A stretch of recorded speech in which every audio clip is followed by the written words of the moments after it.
even the way we have surveys is directed towards something which is to create fear.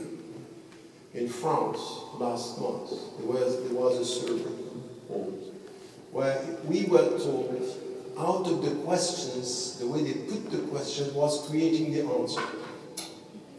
They asked questions for the people to answer to the question the way they were put. They say, do you think that Muslims have a problem with democracy?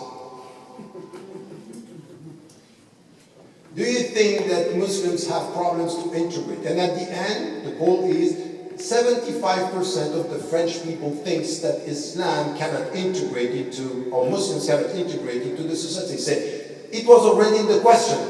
I say, you look at the answers, this is it. So you have media that are working on this and creating, and we know that this is happening.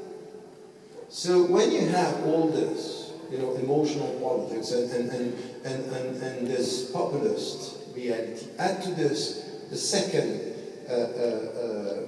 discourse that we have here, it's to tell us that as Muslims, we can't deal with the legal system, and the legal system is a secular system.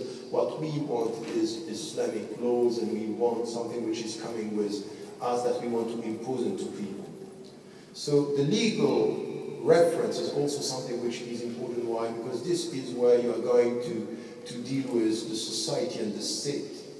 The third thing that is important in all this discussion is that in the narrative, the way we look at we belong to the country, we belong to the United States of America as much as we belong to Britain or we belong to France, Muslims are perceived as not being part of the narrative. That's not really your country.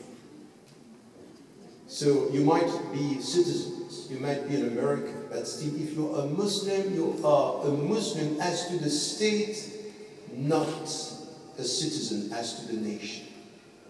You are a foreign citizen as to the nation. You are a foreigner within, an outsider inside. And when you are an outsider inside, we cannot trust you.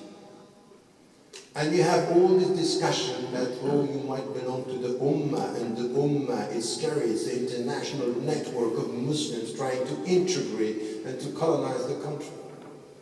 I'm saying this because all this is not only what we have now on the ground. Why is it possible in this country to put people in jail, to treat people this way without anyone talking about it? Because we are creating the atmosphere which is make this possible. This atmosphere is something which is a policy.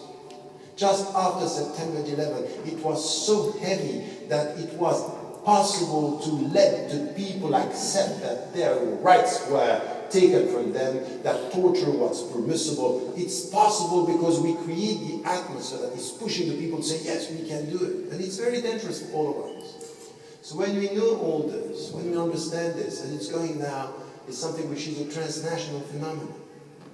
In Europe, we are dealing with this. And still,